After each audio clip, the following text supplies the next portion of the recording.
আসসালামু আলাইকুম guys, welcome my YouTube channel and welcome to another new blog video. So প্রথমে video শুরু করার আগে আপনাদের সবার কাছে আমার রিকোয়েস্ট থাকবে, প্লিজ এই ভিডিওতে একটু লাইক করে দিন এবং সেই সঙ্গে যারা চ্যানেল নতুন আছেন তারা অবশ্যই চ্যানেলটি সাবস্ক্রাইব করে পাশে থাকার জন্য আপনাদের কাছে আমি বিনীত অনুরোধ করছি। তো ভিডিওর থাম্বনেল এবং টাইটেল দেখে যারা আজকে ভিডিওটা ক্লিক করেছেন, তো আজকের ভিডিওটা আপনাদের জন্যই। বর্তমান সময়ে অনেকেই অনেক কন্টেন্ট বানাচ্ছে এবং সেই কন্টেন্ট বানানোর জন্য সবাই বেছে নিচ্ছে কিন্তু ইউজড আইফোন।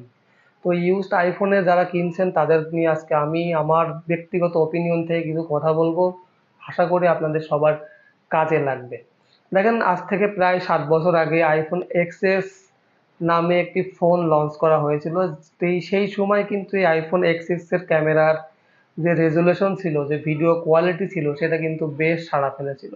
7 বছর পরে এসেও সেই আইফোন এক্সএস, যেটা ফোন এখনো মার্কেটে আপনি 25 থেকে 26 হাজার বা 27 হাজার টাকার মধ্যেই কিন্তু পেয়ে যাবেন। অলমোস্ট সেটার ব্যাটারি হেলথ এখন হয়তো বা 62% বা 60% ব্যাটারি হেলথ আছে।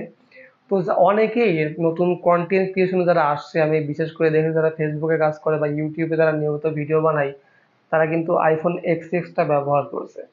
তো আমি অনেক ইউটিউবারের অনেক আসলে রিভিউ দেখেছি আইফোন এক্স এক্স এর ব্যাপারে। তো সেইখানে তারা যে ধরনের রিভিউ তারা দিয়েছে, বা আমি আমার ব্যক্তিগত ওপিনিয়ন থেকে আজকে যেটা আপনাদের সাথে শেয়ার করব, সেইটা যারা আইফোন এক্সএস নিতে চাচ্ছেন তাদের জন্য খুবই গুরুত্বপূর্ণ।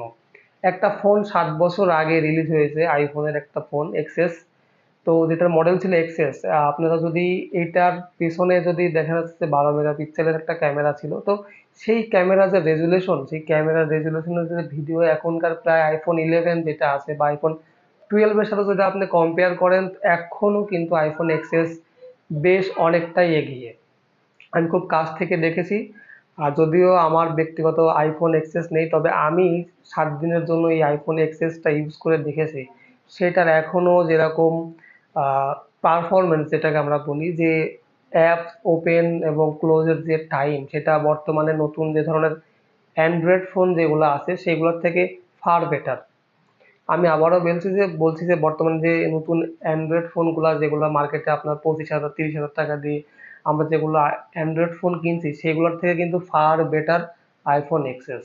সো আপনারা যারা কন্টেন্ট ক্রিয়েশনের জন্য আইফোন এক্সএস নিতে যাচ্ছেন নিতে পারেন, তবে একটা জিনিস খেয়াল রাখবেন, যদি এখানে আপনি যখন আইফোন এক্সএস ইউজড ফোনটা যখন কিনতে যাবেন, সেটা কিন্তু মাথায় রাখবেন যে অলমোস্ট 7 বছর আগে লঞ্চ করা একটা ফোন। তো সেই ফোনের ব্যাটারি হেলথ যদি আপনাকে বিক্রেতা বা অথবা দোকানদার যদি আপনাকে বলে যে এটার ব্যাটারি হেলথ এখনো 70%-এর উপরে আছে, ভাই, তাহলে ভাববেন যে এটায় ব্যাটারি বুস্ট করা আছে। কারণ 7 বছর আগের একটা ফোন, সেটার ব্যাটারি হেলথ এখনো যদি 70%-এর উপরে থাকে, তাহলে অবশ্যই সেটা হয় ব্যাটারি চেঞ্জ করা অথবা ব্যাটারি বুস্ট করা। তাছাড়াও অন্যান্য যে ফিচারগুলো আছে সেগুলো অবশ্যই টেস্ট করে নেবেন, যেরকম থ্রটন আছে কিনা, ফেস আইডি কিরকম কাজ করে, আইডি মানে ডিসপ্লেতে কোনো রকম কোনো জায়গায় ওয়াটার নোটস আছে কিনা। এগুলো আসলে একটা বেসিক জিনিস। যখন আমরা আইফোন না, যে কোনো ইউজ ফোন যখন কিনতে যাই, তখন কিন্তু সর্বপ্রথম আমরা যে জিনিসটাকে প্রাধান্য দিয়ে থাকি সেটা হচ্ছে এর ক্যামেরা, এর ডিসপ্লের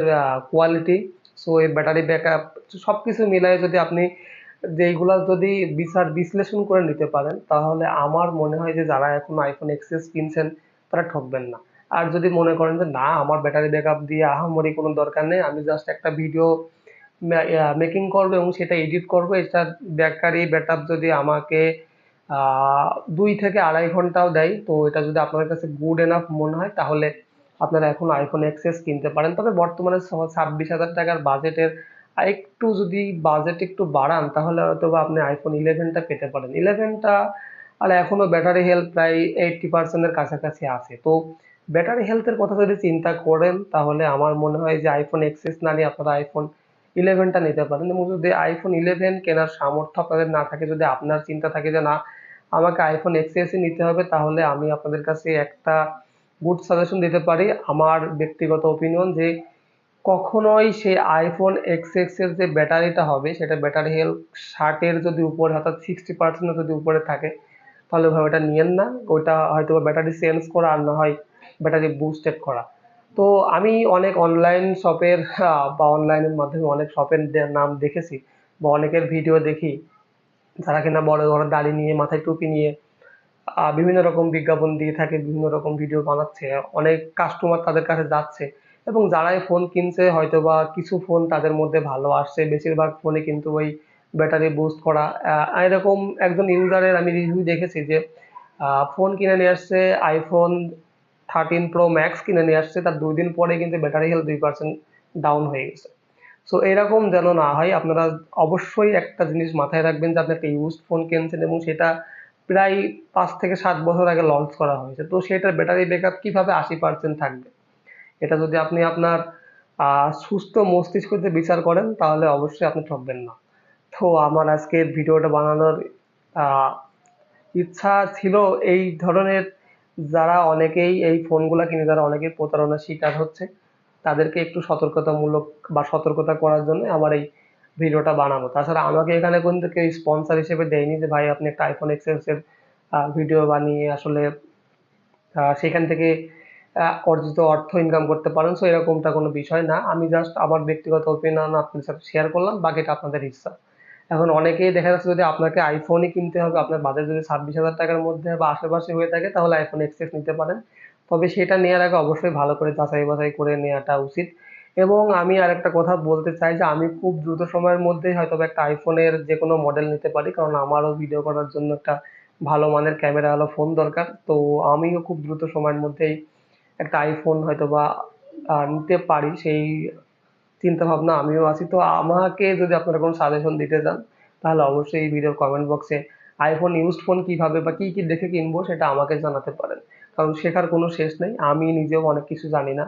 সো আমি আপনাদের কাছে যেটুকু শেয়ার করলাম সেই দিকটা একটু লক্ষ্য রাখবেন এবং আপনারা যদি আমাকে কোনো কিছু জানাতে চান ইউজড ফোন কিভাবে কিনতে হয় বা ইউজড ফোন কিভাবে কি দেখে কিনবো সেই বিষয়ে যদি আপনাদের কোনো ধারণা থেকে থাকে তাহলে অবশ্যই এই ভিডিওর কমেন্ট বক্সে জানাবেন।